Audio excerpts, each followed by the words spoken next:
You ready now? Dude, I'm ready. I'm good. Why are you late? Well, I'm late because, I'm not known for being punctual, and, I'm not good at being on time for stuff. That is literally not an excuse.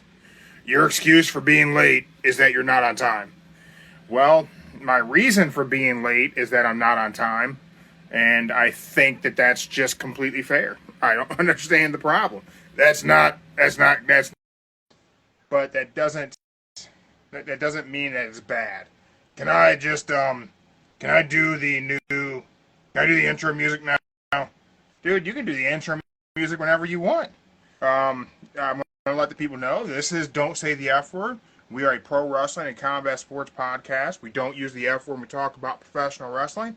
Shouldn't let your friends use it either. That's my line. Okay, I get it. Just go ahead and do your theme. I love you too. Bump, bump, bump, bump, bump. Where's Joe at? Bump, bump, bump. That's not part of this. That's not part of it.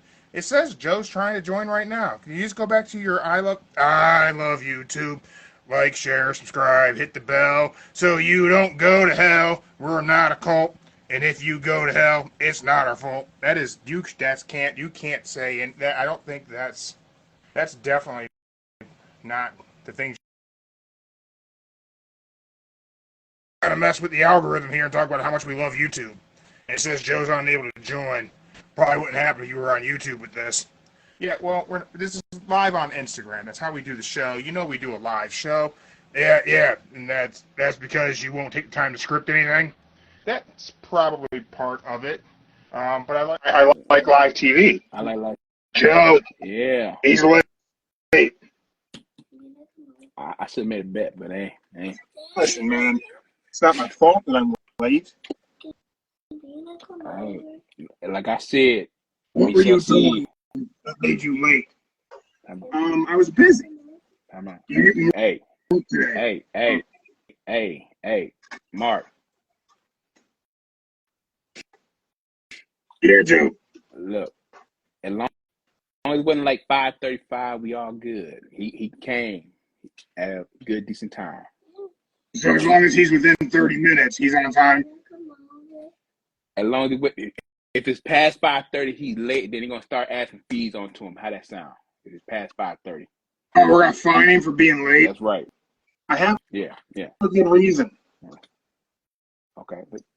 I was finishing this.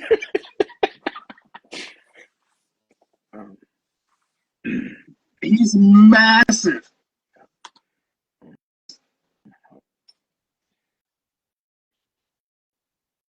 I'll let you pass. He can pass. I mean, it does look pretty cool. He get free pass. He got free pass, y'all. Free pass. I can't say no to that. I can't. Yeah, now that takes a while, Joe. I've been working on that for like 2 weeks. Maybe not 2 weeks, like a week and a half. Oh. It'd be good. There we go. Joe. Come back. Joe. Yeah. Joe. Yeah.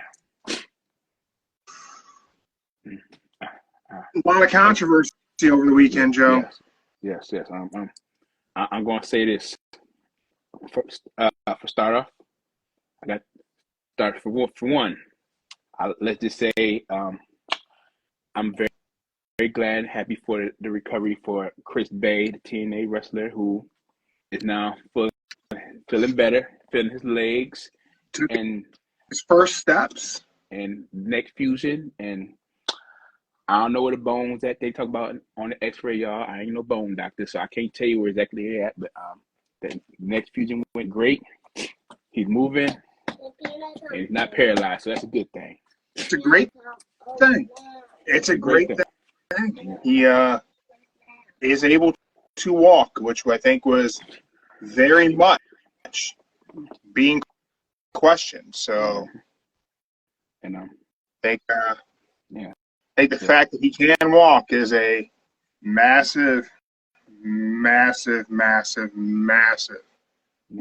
That's a miracle. And step two for the day, I gotta say,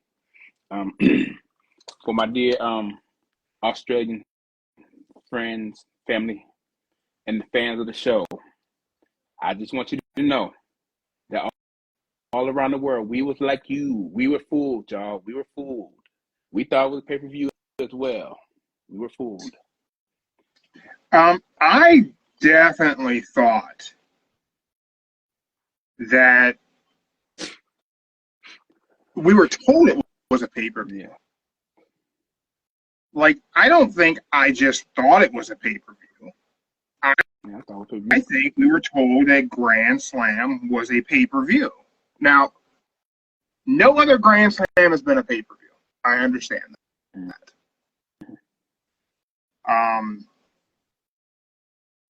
But I feel like we were told this one was, and that's why they were doing it as a big show in Australia. Now, granted, they didn't get the attendance they had initially thought, but I mean, they don't book these stadiums week to week. Whenever they booked this show, it was following All In London. Mm-hmm. I believe it was following the first All In London, correct? The 80,000 show, I think. Did they announce this in 23 or 24? After the Willoughby with Ospreay and MJF, after that match they announced it. That was Willoughby. So I don't know. I understand why it wasn't a pay-per-view. I mean, we have another pay-per-view coming in 2 weeks. Yeah. So I get why it wasn't a pay-per-view. But I just felt like we were told it was going to be. Yeah, and I feel bad for all those people over in Australia who paid probably the extra $40 fees because they believed it was a pay-per-view. And then... Wait, what were the fees? So I know there was like controversy around the tickets and all that. And they paid... I didn't read any of that shit. I probably should have, but I did. I read it for you. So I know you don't. I know you don't. I know you don't like spoilers. So basically, people over in Australia, they paid the amount for a pay-per-view instead of a Dynamite or Collision show. So say $80 is your cheapest seat for the pay-per-view.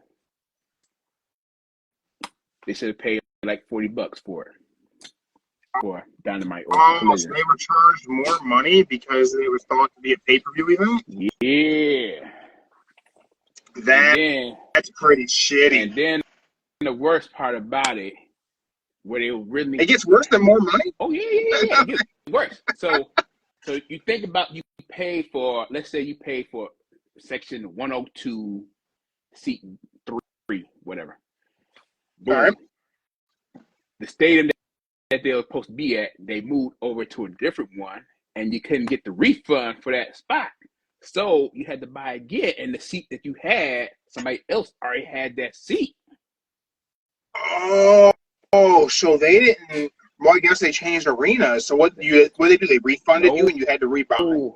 No refund. Or they just switched it over. They switched it over, but the seat that they had at section 102, they had to get different section, so they went from 102 to like, hey, you at 210. Think of it like that. So that's why they booed Tony Khan. That's the part you don't get. Gotcha. So if you bought 102 and you went to the new arena, you in 210, no refund, no nothing. You just get the worst seat. Yeah. Man,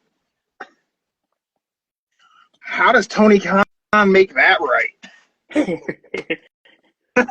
What do you do? How do you fix that? I don't know how you even fix that. I guess and the man you'll offer everyone who came to this one a free ticket to the next one because I don't know.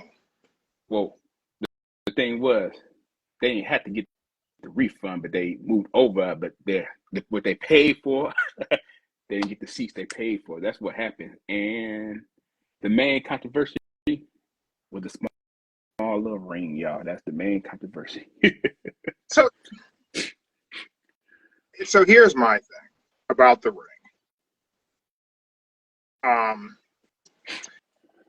If it somehow contributed to Buddy Matthews' injury, that really sucks. Mm-hmm. Other than that, I don't see any issue with the ring. Mm-hmm. Clearly, they weren't going to ship their normal 20 by 20 ring to Australia. So they were going to rent a ring from a local wrestling promotion that has a ring. They rented from Kyle Fletcher's buddy, from what I heard. That makes complete sense. Of course they would do that. Why wouldn't they do that?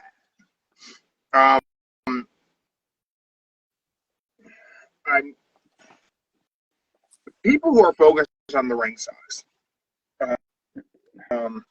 It did do a lot to all the matches. You could tell being that the smaller. Only thing that I think was off, the only person that I even think had a slight issue with the ring size was Kenny Omega.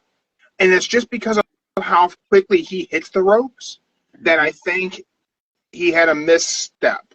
And it wasn't a botch. It just seemed like his timing was a bit off. But he's very, what's the word I'm looking for? I guess aggressive rope runner. Look at yeah. But I think everybody else hit all their stuff like normal. Nothing seemed bad. I mean, Buddy jumping on his ankle. But I don't know if that's attributed to the ring or not. I don't know. I'd seen a thing that alleged it was a deleted tweet of his where he said there was holes in the mat in the ring, and that's why he twisted his ankle. I don't know if that tweet that was circulated is actually real. Oh, it's real. He deleted it. Did you see it from him, though? It's from him. It was legit from him. I don't know. Like, how would he know there was a hole in the mat? I couldn't tell you if he doing that, but it came from him. And whenever I was fighting, there were times where I would be at a show and the cage or the rings were being assembled. Mm-hmm. I actually had a fight once where my corner man had to help build the ring. It was a shit show. But that's not oddity. Like, I don't think Buddy was helping put that ring up. How would he have seen the mat? Because what you have, generally speaking, now I can't speak for this show. Clearly, I didn't get the invite to Australia. But what you generally have at a wrestling show is you have your ring, which is it's a box. It's just a wrestling ring, but you have 2x4 slats across the ring. Yeah. And then you have your mat that goes on top of the 2x4 slats. And then you have layers of canvas. You have multiple layers for if someone gets busted open, they bleed on it. Should they choose to, they can peel a layer back. Not always are there multiple layers, but generally there's multiple layers. Where would Buddy have been involved in seeing this ring disassembled to know there were holes in the mat? And then my follow-up question to that is, if you knew there were holes in the mat, why did your silly ass jump in the hole?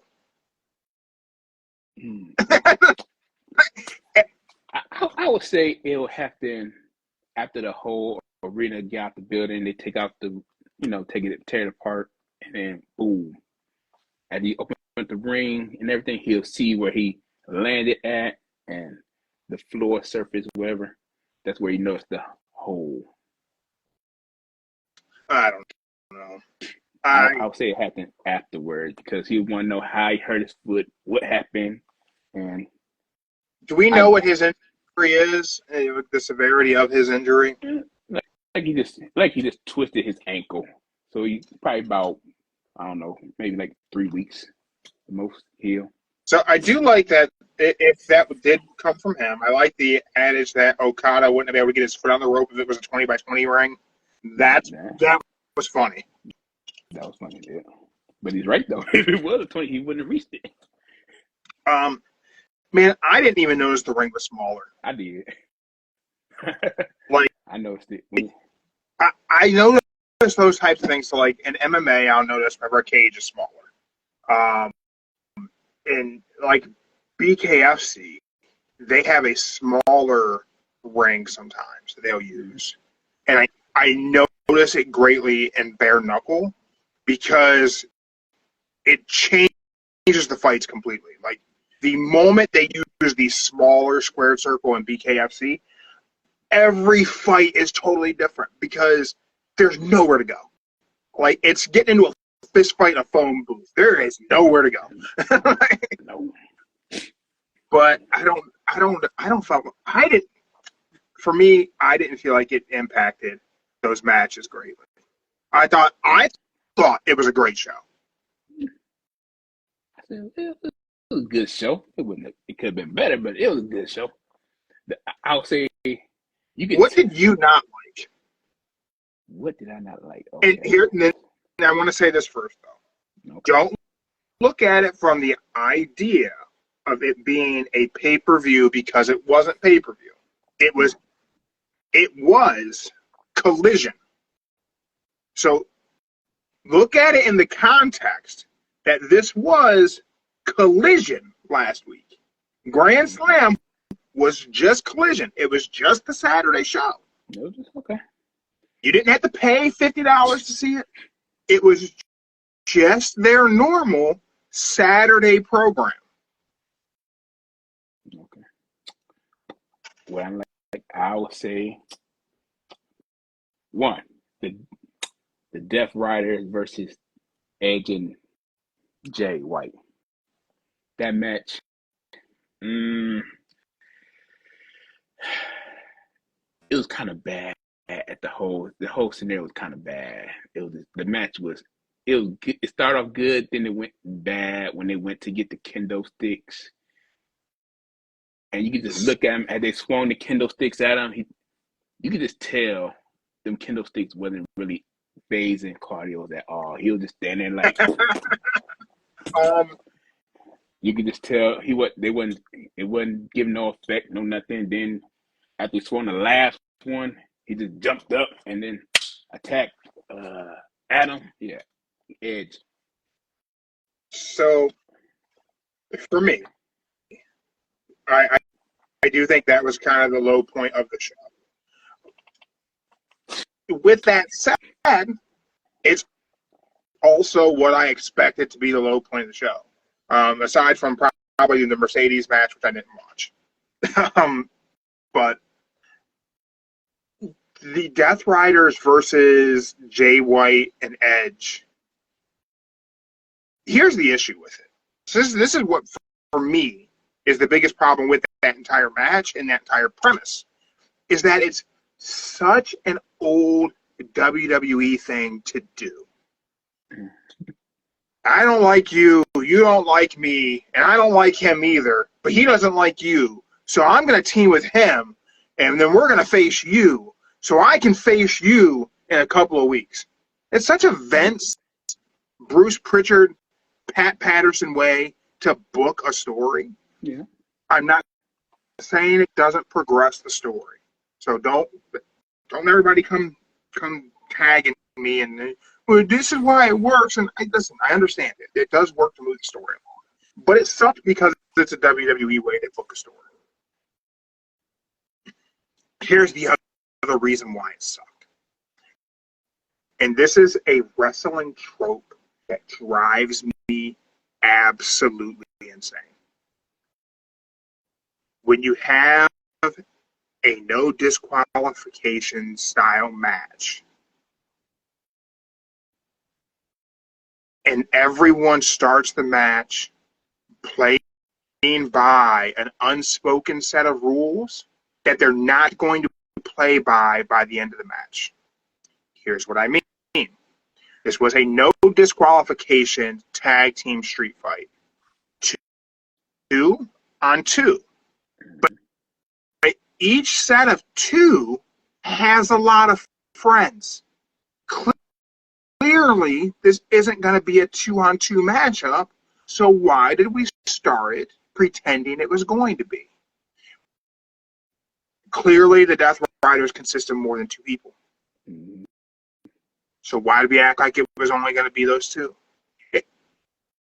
Honestly, Edge and Jay White should have had the upper hand because Jay White has the guns, so that's 2 additional. So now they have 4. And then you throw in Edge's FTR, well, now they have 6. And the Death Riders max out at 4.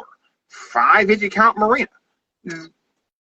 Literally, Jay White and Edge should have had the numbers advantage, yet they somehow did not. Yeah. It brings me back to WWE when Drew McIntyre would come to the ring with his sword. And every so often, Drew would be in a no disqualification match. And he would come to the ring with a sword and not use a sword. Why would you do that? That doesn't make any sense. So if you're 2 guys with 4 friends, why didn't you show up with the other 4 guys? I think and I will say the playground, if you were getting into a fight and you knew he had 2 older brothers, oh damn. you're bringing as many friends as you can. Even if this is supposed to be fair one-on-one, well, then why are they with you just in case? Well, that's good because I brought them just in case. Why would Jay White and Edge have shown up without anybody else? I'm supposed to be able to suspend my disbelief, but when you do things like this, you make that impossible. Should have said it was a street fight. Should have called it a tag match. Let it start off with a brawl, and then tell the ref, throw out the rule book. That's why they don't have the extra guys. They weren't planning on it being no DQ. Now it is. But when it's planned to be no DQ, why wouldn't you bring everyone and every weapon with you? How come no one ever walks out to a no DQ match with a steel chair in hand? Why do they always got to find it under the ring? I would come to the ring with a baseball bat.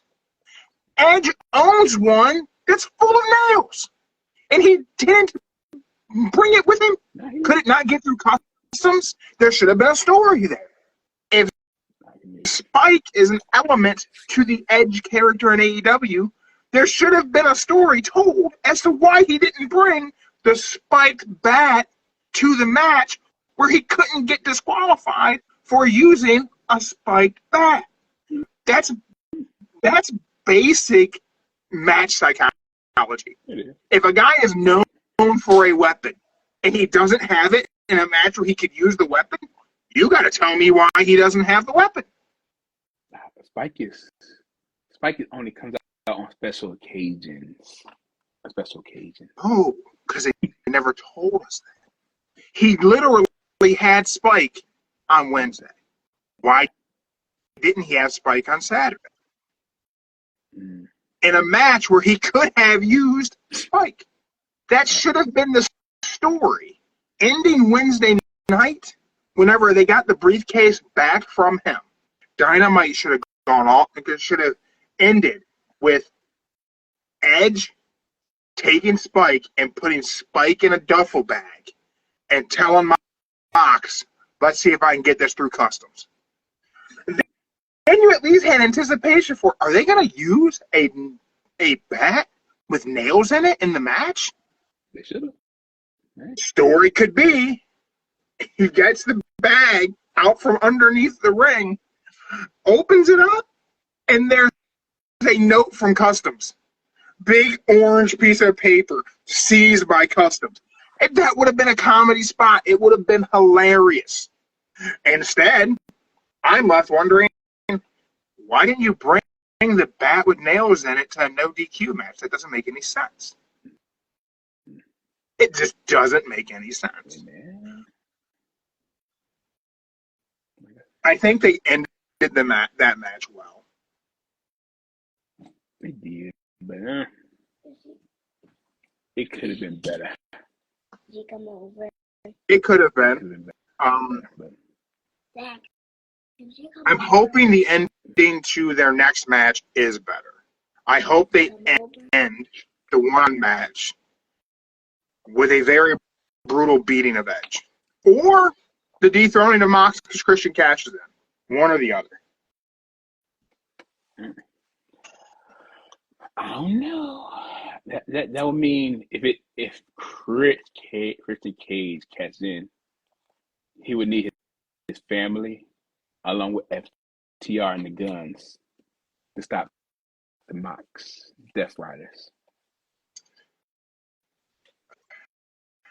Or you just have the unexpected Edge helps him win.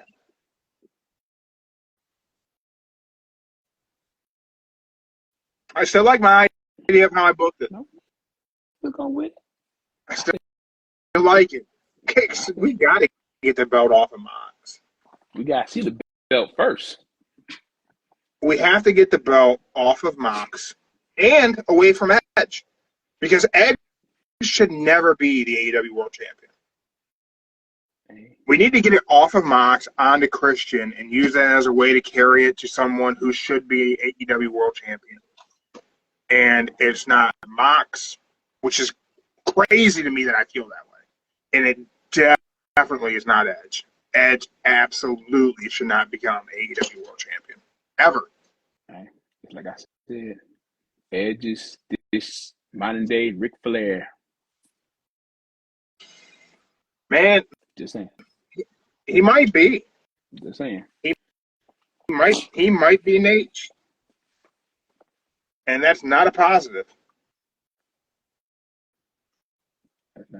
I don't think this dude is going to go on the stand. He's not. You want to buy another stand. That's all I got to say. Just look at the size difference.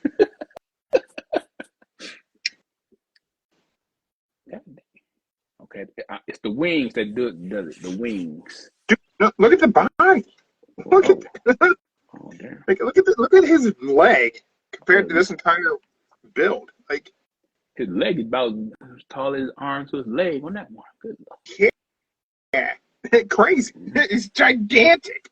I'm just saying. Okay. Anyway. Hey, that ain't bad. Ain't bad. But man, I don't know. I enjoyed Grand Slam, aside from the controversy, aside from all the things that people would try and drag AEW for. I think it was a good show. It was just the Saturday show. That's all it was. Show? It was a Saturday show that came on at 10:30 at night. I'll look after the game. Yeah, I did not watch it at 10:30 Saturday night. I'm saying I did. I watched it. I watched the first hour. That was it. Then I wait to the rest tomorrow. Yeah, I watched it in chunks.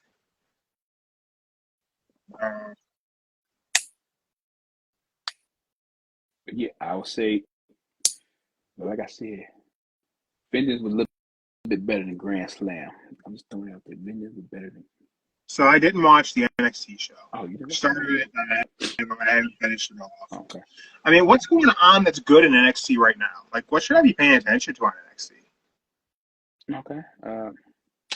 We'll start with the best that they are building the future for the women's division. That's one good thing about it, which that's not your cup of tea, but hey, just saying, building up the future women's division. Most of them are doing. I ain't gonna say this. Most of the women right now are better than the guys in NXT right now. So I'll just say that right now. I'll say right now, they had a debut of a new faction Saturday night that you missed like for. Oh, I did see that. They attacked. Oh, you saw that. What's the tag Axiom and what's his partner's name? I can't pronounce the name, but they attacked the tag team champions in the beginning, and then at the end they reappeared and attacked the North American champion. After battling A-Town Under. So that was good. And what else going on? Oh, and also NXT, they got the good feud between Ethan Page and oh god, what's his name? I can't pronounce the name. God dang, what more to do? But yeah, that's what's going on right now. They letting y'all know that AEW stars are building their way up in AEW, making a name for themselves, and now they're gonna have some little TNA making their names as well. And like the Rock's daughter, the general manager, she's not pursuing wrestling. She'd rather be in the general manager role. So hey, that's a good thing. Probably a good spot for her. Sometimes wrestling. I did see the A-Town Down Under be involved in Triple Threat, and I would imagine we're gonna now break up A-Town Down Under. If you watch the match, you can see it starting to form. Yeah, I think Grayson Waller gonna be the heel, and Austin gonna be the babyface. It'll be interesting to book Austin Theory as a babyface. Yeah, because the crowd was mostly behind Austin more than Grayson. Yeah, I think they can do it. I mean, seeing how Atlanta responded to him. Mm-hmm. So I'm gonna say that's how they said that he was gonna be the next Cena. So hey, we'll see how that works out. But right now, I'm gonna say Grayson Waller will be the heel, and Austin will be the face.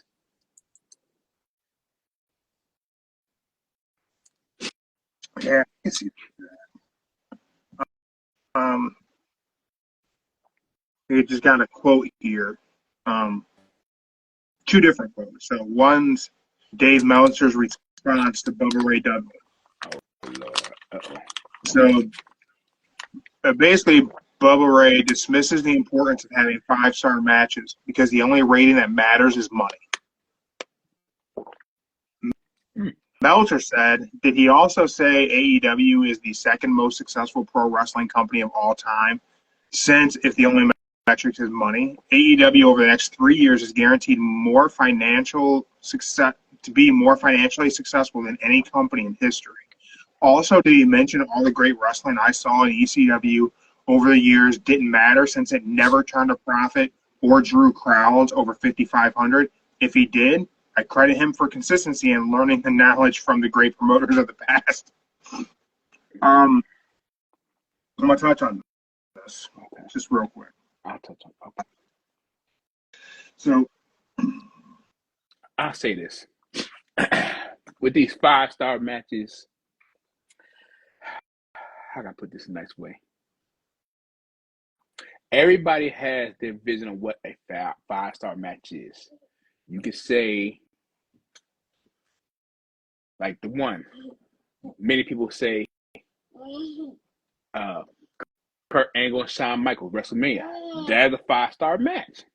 But Dave says this was a 4.5 or 4.25, wherever you put it at. That could be your version of a good 5-star match. But your name's not Will Ospreay, Kenny Omega, or if it didn't happen in Tokyo Dome, it ain't 5 stars. It's not a 5-star. Well, take it back. It's not a 6 and above star because he gave some of them like 7. What he gave one of them 7, I believe it was. Yeah.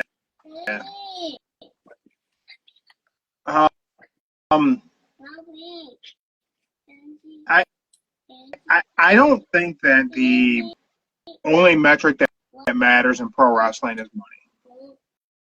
Yeah. I think for Bubba to say that is insane for him to say that. I understand why he says it. So earlier today, now I haven't listened to the Busted Open show in a little while. Gotten a little annoyed by what they do. And earlier today, while I was building that Gundam, I was watching Bubba's conversation with The Undertaker. And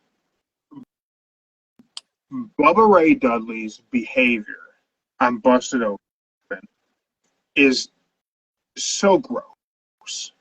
He is such a kiss ass. He is so obsessed with pandering to WWE to ensure he can keep getting these little guest jobs with them to keep getting. And I get it. I get it. Y'all got to make money.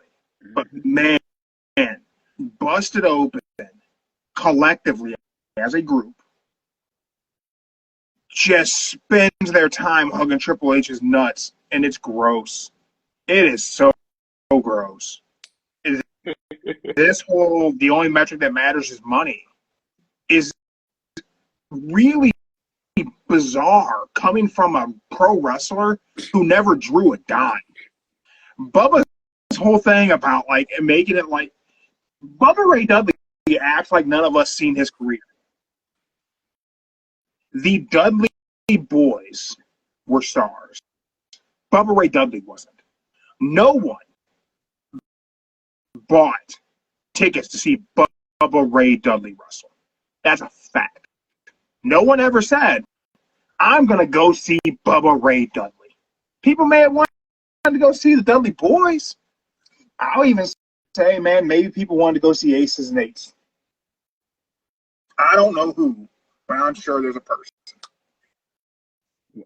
But nobody was paying money strictly to see Bubba Ray Dudley before. That's just ironic. I mean, he doesn't. That TNA run he did solo, that was a good run for him. I ain't gonna lie, that was a good run for him. It was. I will say I didn't watch it, so my view is very skewed.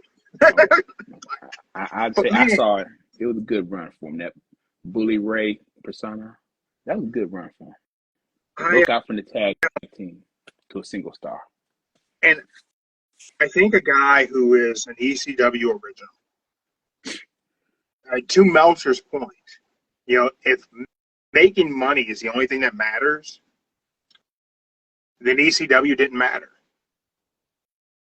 And as an OG, old school ECW fan, I refuse to accept the idea that ECW didn't matter. So if Bubba's saying ECW didn't matter, nothing he says has any merit. Because in the grand scheme of things, ECW mattered more than anything to pro wrestling. Because without ECW, we never get the Attitude Era. It just doesn't happen. Probably we could say we never get the NWO. Right. Without those elements, man, we never get Ruthless Aggression.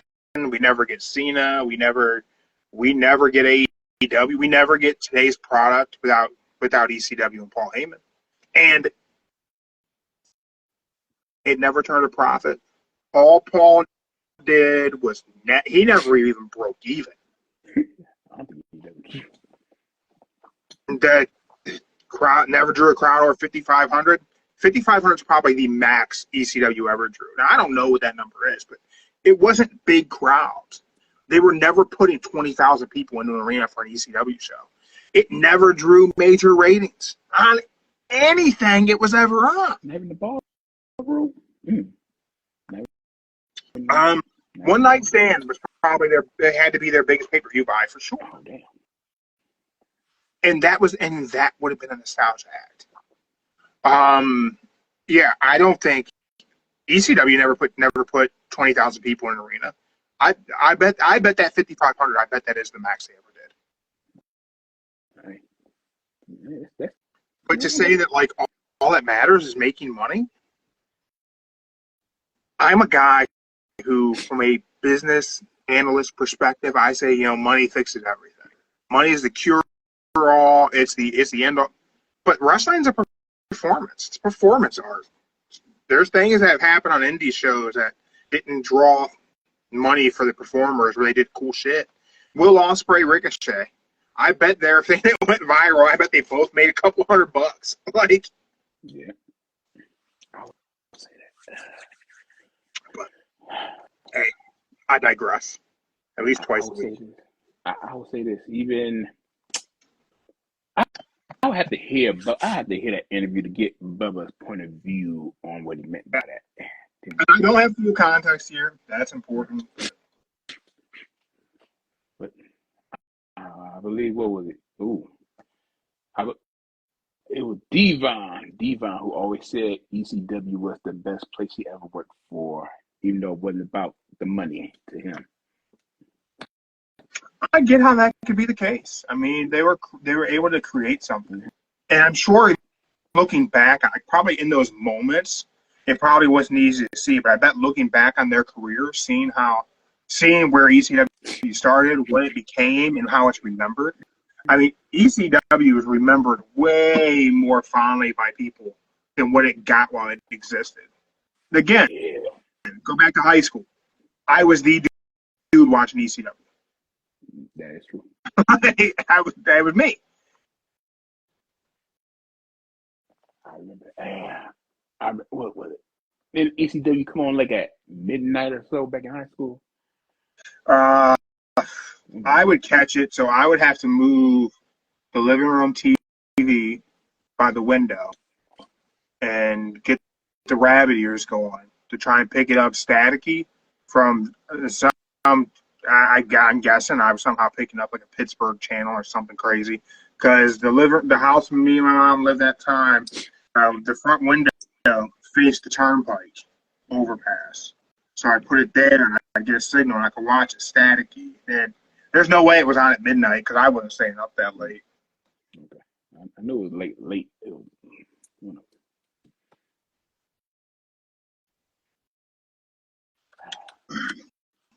Let's talk Raw, Joe. Your sister's already made her prediction for first bell time. She says 8:27. Damn. Girl, that's chill. What thing we have going on tonight? The last tournament. That's it. You know what? I knew that's gonna be it. I think Finn should win this. I think Finn should win this as well. And you know how I think it should go. I can tell you how it should go. I think Roman should cost Seth. I know, that's what I think. But this is how I think it should end. Let's just say, since they are trying to plan the Seth versus Roman, I'll say the best way to do this, I want Finn to win. But if Finn doesn't win, Seth wins, then Seth would have to lose it at the Chamber, and Roman cost him at the Chamber. Yeah. And I think they're going to do that whole the Shawn Michaels and Undertaker in the Chamber match. How he just came from underneath the steel and boom, he cost him. So there's a part of me that thinks it'd be good to do it at the Chamber, have Roman cost Seth the victory at the Chamber. But then I feel like we're wasting Seth versus Finn tonight. Like, have Roman cost Seth now. Seth doesn't need to be in the Chamber. Finn needs to be in the Chamber.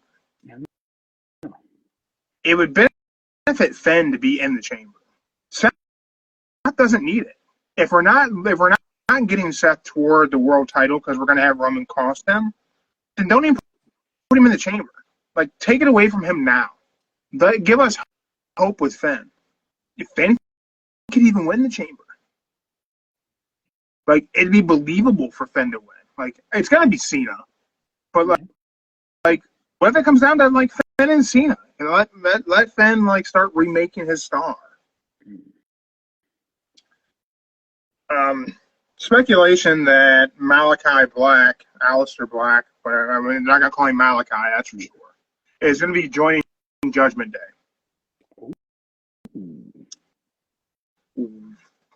Could be an interesting way to bring him back, is to have him help Finn beat Seth Rollins. That would be something. Because then we get two feuds right there in one. Finn and Seth already exist. There's a story there. And now we can build a story with Aleister Black and Seth Rollins. Because they're apparently dropping the idea of Chad Gable getting help to face luchadors. Oh, yeah, I saw that. Yeah. So we're probably not going to involve Aleister Black with Chad Gable. So let's put him with Judgment Day briefly and have him help Finn. You can acknowledge that maybe he helped Gable a little bit later on. They could cross each other backstage, and Chad could be like, "Hey, thanks for all the help." Done. There we go, little bow, put it away. AJ Styles against Dirty Dom tonight. I'm okay with that. That match will be fun. That'll be a fun match. I'm gonna say, I hope Dirty Dom wins. I ain't gonna lie, y'all. I want Dirty Dom to win. If Dirty Dom wins, this will make him the best breakout star, beating AJ Styles, and then you really get him the more heat for being a face. And even if he does try to just break his foot again, then the whole entire match, that'll make Dirty Dom a star. Yeah. I think Dom has a lot of road ahead of him. So a win over AJ, you can start having AJ start questioning things. What a terrible thing to lose to Dom, right? But there's a lot they could do with AJ losing. The best thing about it, if he did it clean, no help from nobody. Dude, that'd be crazy. If he beat AJ Styles clean with no help. Yeah. But there could be another element to this going on. AJ kind of ran down all the problems Judgment Day has faced, right? Yeah. There's no Damian Priest, no Rhea Ripley. Where's Finn been? Blah blah blah. I go back to this often, but Edge started Judgment Day, and Finn kicked Edge out of Judgment Day and took it over. Night before he did that, he faced Judgment Day. It was Edge, Rhea Ripley, and Damian Priest versus Finn Balor, Liv Morgan, and AJ Styles. And 2 out of 3 is in Judgment Day right now. Yeah. That is. It makes you think about that from back in 2-3 years ago. Yeah. What if they could somehow work AJ into Judgment Day and kick everybody else out? What if we just go back to the OG3 of what should have been the Balor Club? I think that would have been a cooler faction. It could have been, yeah. But then again, Judgment Day's grown, it's evolved. It's become way better than it was. I no longer call them the spooky kids from Hot Topic. Dom got over as a heel. You can't beat Dom as a heel. Better than MJF, which is crazy. Yeah, it's crazy. All you got to do is just hold the microphone, get ready to say something, and boo. Yeah, it's great. Even when his music hit, he get booed. That's exactly. We got Penta versus Pete Gunn tonight as well. I'm gonna say that's probably gonna be a good match right there. People don't give him credit, but Pete Gunn is good. People just don't give him credit. Pete Gunn is fantastic. Pete Gunn is the Bruiserweight's one of my favorites, man. I enjoyed him a lot in NXT UK and NXT, even before that, and Evolve. Yeah, Evolve. But in the UK, I like the Bruiserweight. The UK NXT, him and Walter, aka Gunther, were the main stars of that show. Best looking belt, and that title belt was fantastic. I love the look of that thing. I liked NXT UK. I like UK wrestling. I like British strong style. Good. Yeah, but yeah, them the main two stars of that show. And besides Rhea Ripley, Yeah. they did.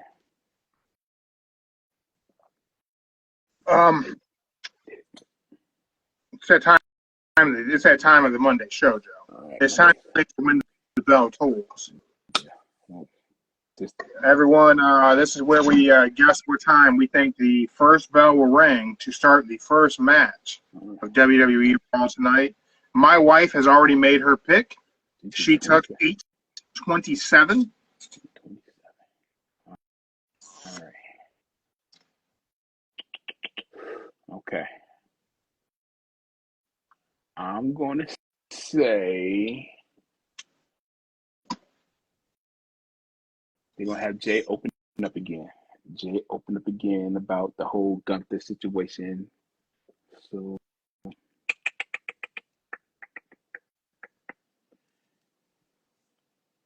all right.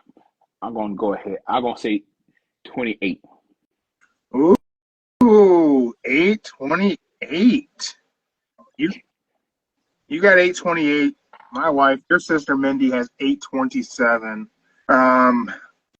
If Jay opens the show, do you think they give him another 10-minute entrance? You got the fans, got the kids. Come on now. And you know, we're also gonna be expected to hear from Sami Zayn tonight. Oh, Sami Zayn. Oh. That could take some time. So Sami could open the show. Jay makes the most sense to open the show. Yeah. You got the kids. He can hype up the crowd, then they can move into a women's match that'll bore the crowd, but give people time to go pee and get another beer. And then maybe get us to Penta and be done. But yeah, man, the show's probably going to end at 10:30 again. I think that 10. I'm going to lie. 10:30. That 10:30 is a blessing, y'all. I just don't know. It's a blessing. I'm going to say first bell rings. CM Punk's not advertised to do anything on the show. That's how I bet you he called it distracting Seth because then women in the chamber. Punk not advertised could interfere with the main event. You're right. Man, I'm going to go 8:18. Damn. Okay. I'm going to jump earlier than you guys. I feel like we're going to get Jay and Gunther having interactions. Mm-hmm. But maybe it won't take long. Maybe it'll be quick. I have my doubts, but you guys got the. They're not going to go past 8:30. Yeah, if CM Punk was advertised to be like talking, we'd go past 8:30 before we got to a match. Man, you know what? No, I'm gonna change it. I'm saying because I'm taking 8:23. I'm saying he's gonna take at least 6 minutes to get to the ring. You gotta think that should be the new game. How long is Jey Uso's entrance? Okay. So I could say this. They start off with the camera, man. The thing don't start to about at least 20 seconds after you say, yo, hit my music. Then you go through the curtain. What you want to call it, curtain? Song about halfway. Then he stands right there in the middle with the crowd moving. I would say that right there and going through trying to find, then that's probably about 5.5 minutes right there. So you're taking 5.5 minutes? I would say 5.5 minutes. If the music would stop, yeah, at least 5.5 minutes. I think it's at least that long, yeah. I'm going to take 7 minutes for Jey Uso's entrance. Okay, 7 minutes. So the entrance starts and literally when the camera points at him or when his music hits. The very moment they put him on TV until he gets to cutting his promo, I'm counting that as entrance. So even whenever he's in the ring, I'm still counting that as his entrance. So until he gets to doing what he's there to do, whether it be cut a promo or have a match, everything from the very moment he starts on the TV till that thing occurs is entrance. Hold up. Let me think about this again. Okay. Cameraman. Got the little kids right there. Curtain. Jey Uso gets more entrance time than 80% of the roster gets TV time. And I'm not mad at it. I'm not mad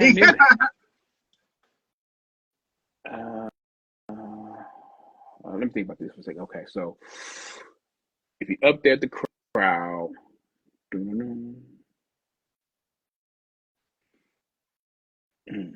that his theme song is at least 3 minutes, 2 minutes at the most. Sometimes he runs it back. Yeah, he run it back. It's literally his theme song is literally like no more than 3 minutes long. They rewind it and rewind it. Then you got to think about getting over the barricade, going over the high five with Pat McAfee and Cole. Oh, God dang.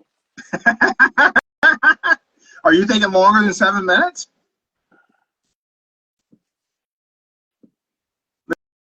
A couple weeks ago on SmackDown, it was 10 minutes. All right. Okay. It was SmackDown. Was that SmackDown? That may have been Raw. Whatever it was. It was a 10-minute entrance. I timed it. It was 10 minutes. Okay. All right. I'm going to say roughly between 5:45 and 6:30. All right. That's my time frame. Between that time frame, 5:45 and 6:30. As long as it would take.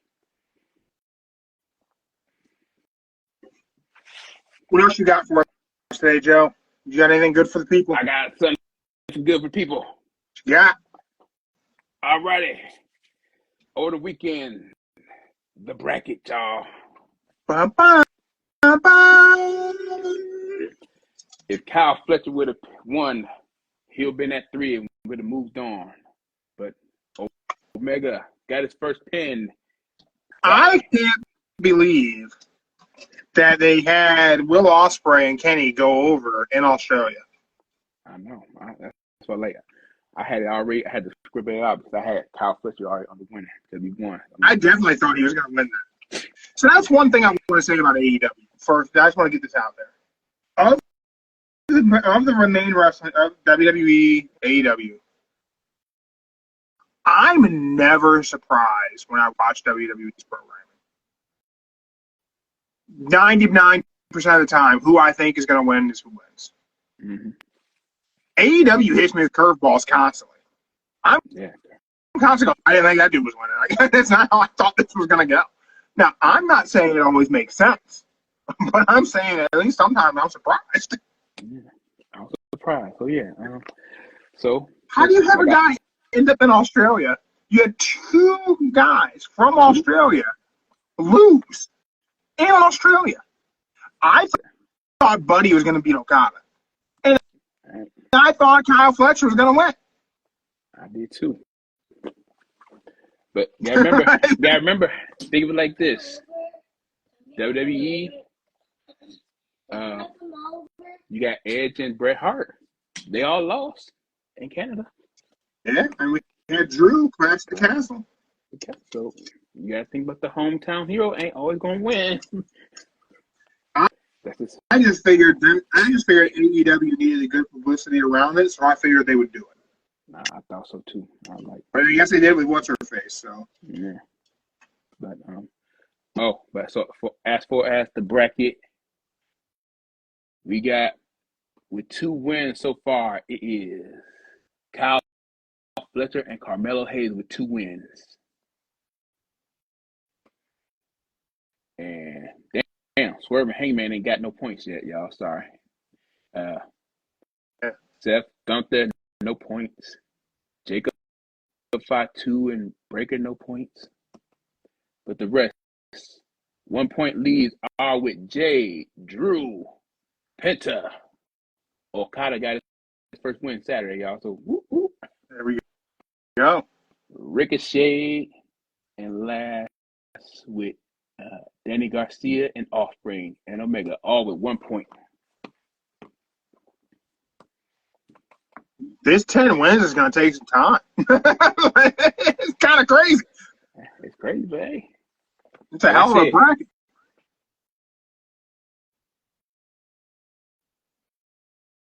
Can't hear you, Joe.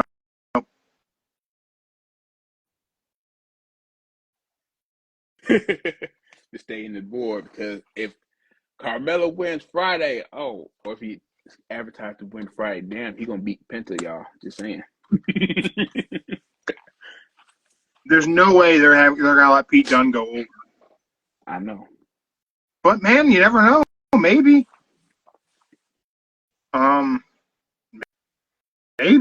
Maybe. I don't know. Gable could always show up and help him. Hey, Gable, yeah, that's a heel move right there. Mm-hmm. I mean, eventually they're gonna do what they always do with the new toy in WWE, and stop feeding Penta wins, and have him lose, and then see if he can maintain his popularity. Like once you're the new thing, whenever you come in, they give you the big push, and then it's on you. And back things off, they start jobbing you out and see, like, can you keep this momentum up if the machine is not behind you? So it'd be quick to do it, but they also can't just forget about Chad Gable either. So if Gable were to help Pete Dunne, it helps build his heel heat. Mm-hmm. You could tease us with a Pete Dunne Chad Gable alliance that then Gable turns on Pete Dunne because it's American made and Pete Dunne's not American. Mm-hmm. So we could progress we could progress like 3 different feuds if Chad Gable helps Pete Dunne win this. Oh, and one more thing I got to mention.